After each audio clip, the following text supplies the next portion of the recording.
থেকে ওরা জমিদারের বাগান বাড়িতে যাবে।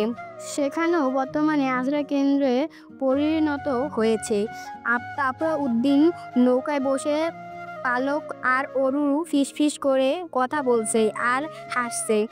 ওদের কাণ্ড দেখে নাইম জিজ্ঞেস করলো, কি রে, তোরা নিজেদের মধ্যে কি বলছিস?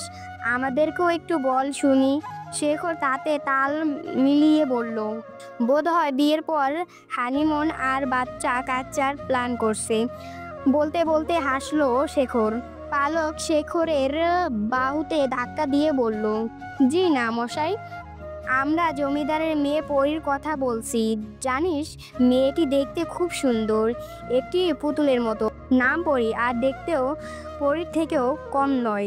আমি কখনো রাজকন্যা দেখিনি, কিন্তু রাজকন্যারা বোধ হয় এই পরীর মতোই দেখতে।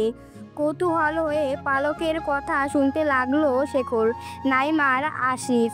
তবে পুরোপুরি হয়তো কথাটা বিশ্বাস হলো না ওদের। আসিফ ব্যঙ্গাত্মক স্বরে বলল, ফাজলামি করছিস? গ্রামে এরকম নোংরা পরিবেশে এত সুন্দর মেয়ে?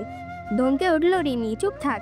একটা মেয়ে কখনোই আরেকটা মেয়ের রূপের বর্ণনা দেয় না, দিতে চায় না। আমি না দিয়েও পারছি না।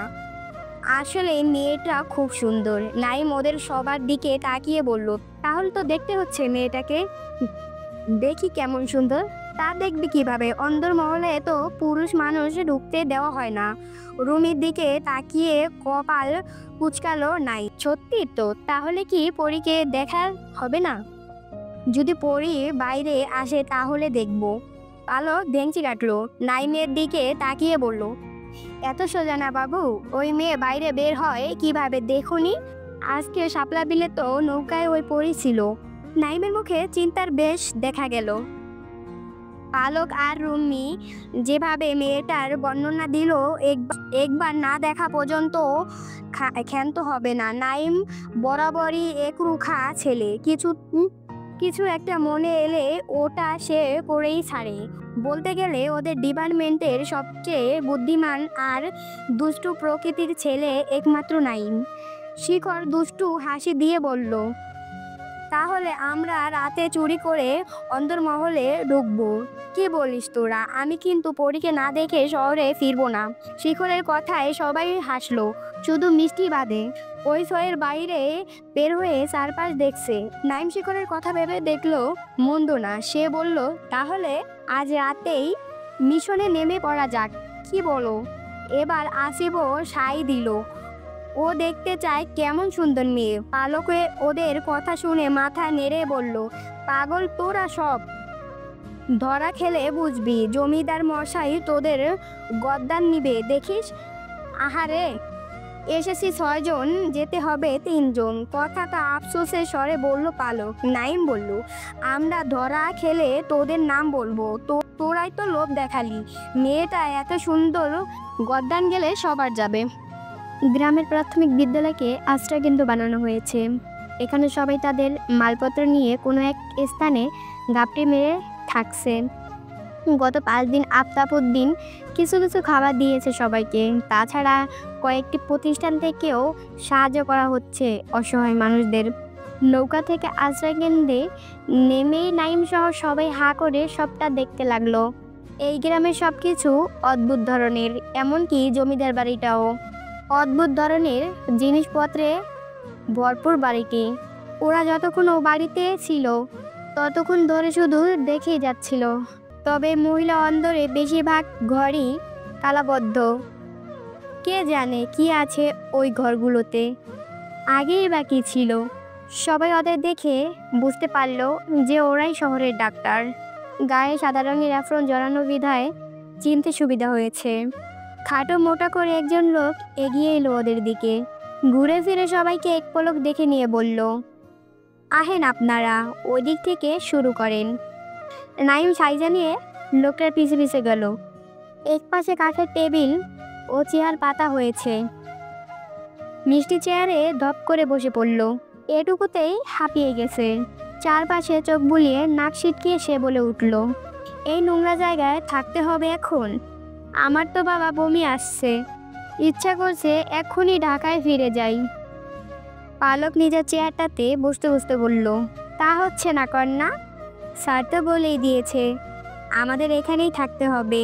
এতে তোমার বমি এলে করে ফেলো, তোমাকেও রোগী বানিয়ে এখানে ভর্তি করে দিব।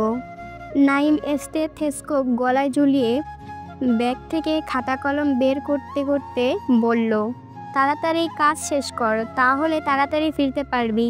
শেখর নিজের ব্যাগ খুলতে খুলতে বলল, হ্যাঁ, আর তাড়াতাড়ি পরীকে দেখতে পারবো। রুহি শেখরের মাথায় গাঁটটা দিয়ে বলল, পরীর চক্করে যেন ভুলভাল চিকিৎসা করিস না, তাহলে তুই শেষ। ওরা 6 জন কাজে লেগে পড়ল। লাইন ধরে সবাই দাঁড়িয়ে আছে।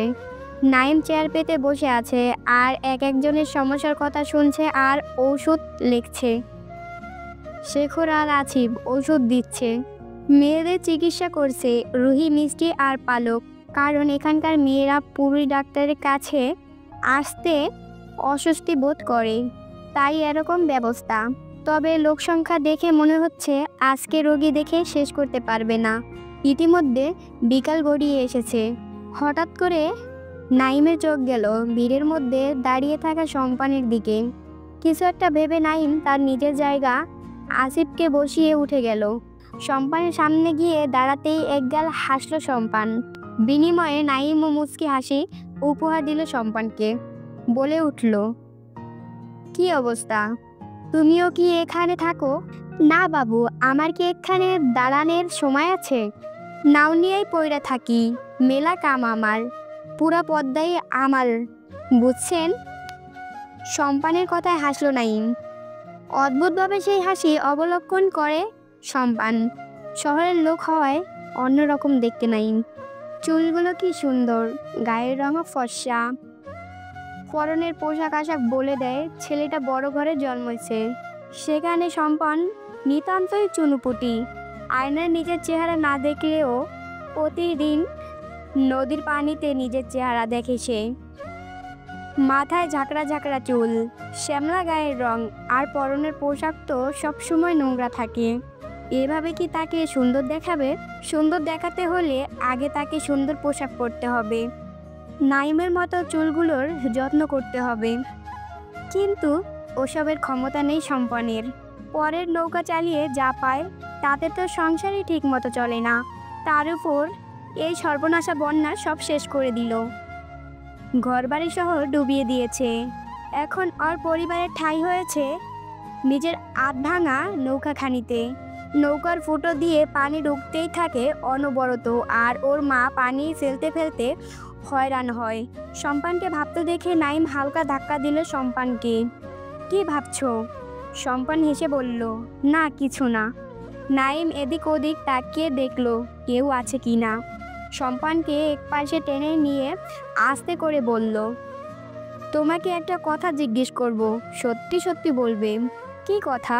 খানিকটা ইতস্ত করে নাইম বলল, জমিদারের মেয়ে পরি সম্পর্কে বলতে পারবে?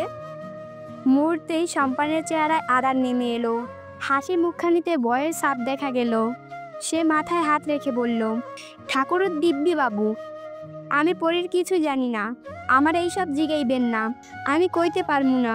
কথা শেষ করে সম্পান চলে যেতে চাইলেই নাইম ওর হাত খপ করে ধরে ফেলল।